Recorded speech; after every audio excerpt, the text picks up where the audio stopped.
Of course, that argument isn't obviously immediately compelling. One can think of reasons why, for example, people may have more need of public services if their private resources are reduced. They may have more need, for example, for public transport. And thirdly, the argument may be that public expenditure is carried out for redistributive reasons, and that these redistributive reasons no longer are considered to be valid. That is, there may have been a shift in the government's redistributive objectives. And this third argument, which I think is clearly present in the debate, is in fact nothing at all to do with austerity. So I think separating these arguments out helps us understand the direction in which you can argue for or against particular austerity programs.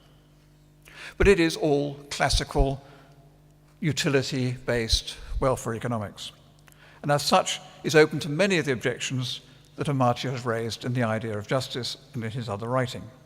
And on slide 8, if you've got it in front of you, I've summarized 4 major points.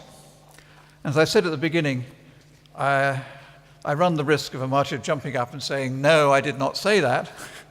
So I've very carefully said at the bottom of slide 8, some resemblance to page 70 of The Idea of Justice.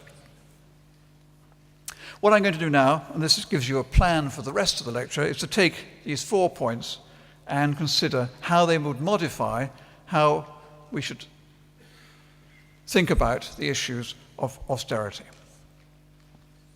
Now, the first point concerns, as Amartya says in the introduction to The Idea of Justice, in contrast with most modern theories of justice, which concentrate on the just society, this book is an attempt to investigate realization-based comparisons that focus on the advancement or retreat of justice. The aim is progressive reform rather than transcendental optimality. As such, this objection certainly seems to apply to public economics, a subject that's devoted much attention to optimal taxation and, as I've just been talking, optimal levels of public spending. In the case of taxation, this is well illustrated by the shortly to be published report on tax reform in Britain chaired by James Mirrlees, which opens by saying there should be a clear vision of the ideal system in which the various elements fit properly together and from which unnecessary distortions have been eliminated. So I think that's clearly, I would identify that with a transcendental approach. But many of the exponents of optimal tax theory and of recent public economics, in fact, don't see the problem as finding and describing an optimum, but rather as characterizing improvements in exactly the way that Amartya has called for. For example, a paper written by one of his colleagues at Harvard, Martin Feldstein, in the 1970s on the theory of tax reform, begins, interestingly, with a quotation from Woodrow Wilson. Woodrow Wilson's first inaugural address as President of the United States. He said, "We shall deal with our economic system as it is and as it may be modified, not as it might be if we had a clean sheet of paper to write upon, and step by step we shall make it what it should be." Which sounds a bit like the preface to The Idea of Justice. And indeed, Wilson ended the paragraph by saying, "Justice and only justice shall always be our motto." Now, the tax reform approach is indeed one that's been used substantially in empirical discussions of tax reform. And I've quoted, for example, the work of Ehtisham Ahmed and Nicholas Stern, for example, their work on Pakistan, where they say their approach is to start from where we are and ask in what direction should we move. The type of language involved is more easily understood by the policymaker than the notion of a large move towards some optimum which may emerge from a model of which he is suspicious. Now, this tax reform literature has, I think, some key lessons. The one I want to stress is that it emphasizes that if you ask where you are and ask how you can make an improvement, the answer is there are usually several different directions. One of the things that comes out of looking at tax reform is actually you can improve things by moving in a whole range of different directions. There isn't the situation of there being no alternative. There is no alternative was a slogan associated with Margaret Thatcher in Britain, and it's fair to say she liked few economists, and one reason was that they saw their role partly as pointing out that there were alternatives. And I've just taken one example in this paper, which I think is one I feel quite strongly about, which is specifically the United Kingdom example, but it's about the role of expenditure cuts versus tax increases, where the expenditure cuts involve cutting child benefits.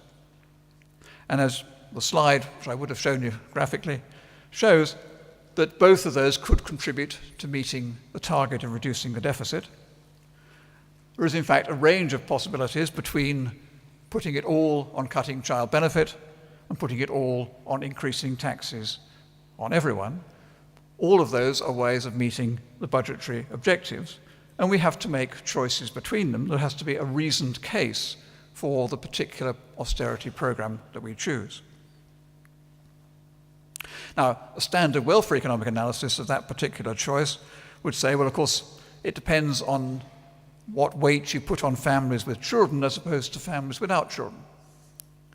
And some people would say, not I should hasten to say myself, that having children today is simply a lifestyle choice, that people are choosing it as that form of consumption rather than another, and we should not discriminate between people who choose that form of consumption rather than another, and therefore it would be quite appropriate, as it were, to disregard the implications of the fact people have children. That's not, I'm glad to say, a view which many governments take when they come to measuring income inequality, because they typically have equivalence scales which include at least some weight for children, and so they would be, as it were, further down the direction towards tax increases rather than child benefit reductions. But it seems to me this, they're describing the standard mainstream approach, is now open to a second objection, the second on my list of objections which come to us from reading the idea of justice, which is that it doesn't recognize the plurality and diversity of values. And these are illustrated in the idea of justice by the famous 3 children and a flute example, where we have to decide which of the 3 children should be given the flute, whether it should be Anne, who can play, Bob, who is poor, or Carla, who made the flute. Although perhaps in the spirit of being concerned with austerity programs, I should recast the example as all 3 children having a flute each, and then deciding whose flute you're going to take away. Now, as Amartya says, there are plural and competing reasons for justice, all of which have claims. And I think I'd like to emphasize both of those. It's not just that different people have different views, but also, of course, the fact that we individually find more than one view attractive. And I have, for example, some sympathy with Bob, who is poor, and with Carla, who made the flute. And one day I may feel more strongly about one than the other, and vice versa. And that's why N economists can have N plus M opinions. Now, public economics has not been blind to differences in objectives. My own response to reading the original paper by James Mirrlees on optimal taxation was to ask how the results would change if the utilitarian objective were replaced by one concerned in Rawlsian fashion with the least advantaged. More generally, the choice of tax and spending can be parameterized in terms of degree of aversion to inequality. Indeed, one leading Harvard economist told me that welfare economics is essentially a matter of choosing the appropriate degree of concavity of the social welfare function. However, this, I think, clearly falls a long way short of meeting the concerns expressed in the idea of justice. The different views about the flute cannot be represented by varying one or even several parameters. There are qualitatively different arguments. To take, again, my child benefit example, and introduce another of Amartya's particular concerns, gender equality. one of the latent, and in this case manifest, functions of social transfers is to offset the labour market disadvantage faced by many or most women. In the case of child benefit, an express intention of the legislation was to aid women by making the benefit payable to the mother. And in this way, it guarantees an independent source of income for the mother. And a cut in child benefit may therefore affect the gender distribution of income in a way which is different from an equal loss from paying higher income tax. And there are, I think, good reasons for concern about the loss of one of the few mechanisms by which the government can today legally redistribute from men to women. There is a gender as well as a child welfare-based argument for protecting child benefit. But the existence of plural concepts of justice raises then the issue as to how we're going to make decisions to make these choices when we have multiple goals. Some people have argued that we need a higher level function in order to combine the different dimensions. John Stuart Mill, who's already been cited earlier this evening, said, if there were several ultimate principles of conduct, there would be needed some more general principle as umpire between them. In this way, we have a higher level trade-off of gains, say, in welfare against gains in gender equity or against gains in liberty. But it seems to me unlikely that differences of view about objectives could be resolved in this way. It seems to me they would simply translate themselves into disagreements about this higher level function. We wouldn't agree who would be allowed to umpire this particular match. As stressed in the idea of justice, therefore, there may be an inevitable incompleteness. Does that mean we can say very little?